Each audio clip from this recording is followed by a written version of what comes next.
बहू बनी ड्राइवर। मंजित की शादी रोहन से होती है। रोहन को नशे की बुरी लत लगी होती है। एक दिन, अरे माँ, मेरा एक साइड का शरीर काम नहीं कर रहा है। मैं आज खेतों में कैसे जाऊंगा? अरे बेटा, ऐसा ना बोल। तेरे पापा के जाने के बाद से तू ही घर चलाने का सहारा है। मैं डॉक्टर को बुला लाती हूँ। देखिए बहन जी, रोहन के शरीर के एक साइड में लकवा है। अब वो कभी ट्रैक्टर नहीं चला पाएगा। घर में मनहूसियत का माहौल हो जाता है। लीजिए माँ जी, रोटी खा लीजिए। अरे बेटा, मुझे तो भविष्य की चिंता हो रही है। मेरा एक ही बेटा है और वो भी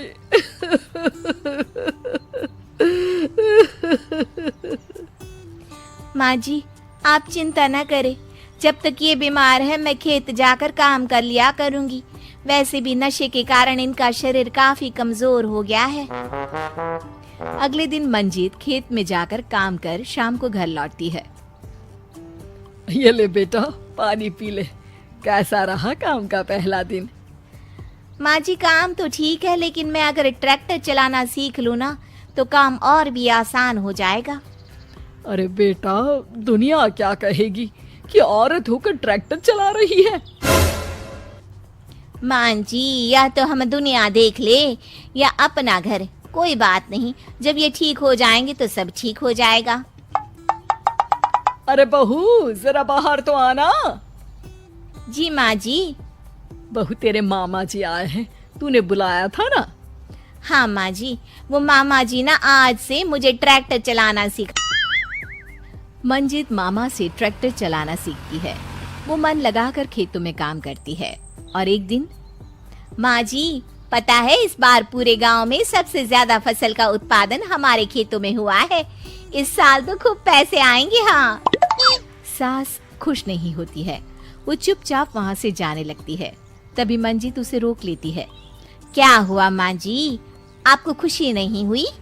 बेटा, आज डॉक्टर साहब बोल रहे थे कि रोहन के ठीक होने के लिए 5 लाख रुपए की जरूरत है। समझ नहीं आ रहा क्या करूं। मंजित शांत हो जाती है। अगले दिन सास मंजित के पास आती है। बेटा, ये मेरे गहने हैं। इसे अपने गहनों के साथ जोड़कर सुनार को दे आ। जितने पैसे हो ले आ। डॉक्टर को आज ही देने हैं। मंजित अपने गहने और सास के गहनों को लेकर दुकान में बेचकर पैसे लेकर घर आ जाती है।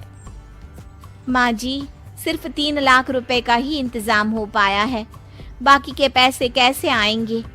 बेटा, अब तो एक ही चारा है, हमें जमीन भी बेचनी पड़ेगी। माँ, खेत बेच देंगे तो खाएंगे क्या? अरे बेटा, कोई दूसरा चारा भी तो नहीं है। रोहन ठीक हो जाए तो वो मेहनत करके इससे भी बड़ी जमीन ले लेगा। सास बहू मिलकर खेत भी बेच देते हैं। अब पूरे पैसे लेकर सास डॉक्टर के पास जाती है। डॉक्टर साहब, ये लीजिए सारे पैसे। बस किसी तरह मेरे बेटे को ठीक कर दीजिए।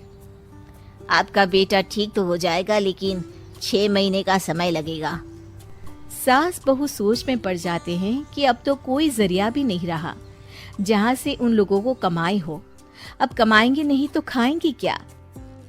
माँ जी, मेरे माता पिता ने लड़की होने के कारण मुझे ज्यादा पढ़ाया लिखाया नहीं, लेकिन ट्रैक्टर चलाना सीखकर मैं कुछ काम करने के लायक तो हो ही गई हूँ।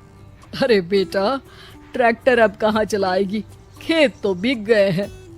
माँ जी, मैं किसी और के खेतों में दिहाड़ी में काम कर लूंगी, कुछ तो पैसे आएंगे ही ना। ये कहकर मंजित काम करना शुरू कर देती है।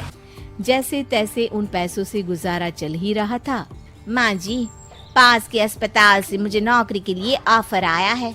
पैसे भी ये 4 गुना ज्यादा मिलेंगे और अब खाने पीने दवाई के साथ हम कुछ पैसे भविष्य के लिए भी जोड़ पाएंगे। लेकिन काम क्या है बहू? माँ जी, मुझे अस्पताल की एम्बुलेंस चलानी है।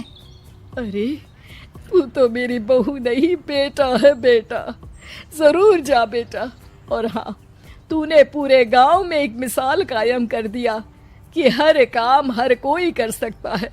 उनके लिए लड़की या लड़का होने की कोई जरूरत नहीं। मंजित मन लगाकर काम करना शुरू कर देती है। आगे जाकर वो खुद का एम्बुलेंस भी खरीद लेती है और अब तो उसका पति भी ठीक हो जाता है और सब पहले से भी ज्यादा खुशहाल जिंदगी जीने लगते हैं।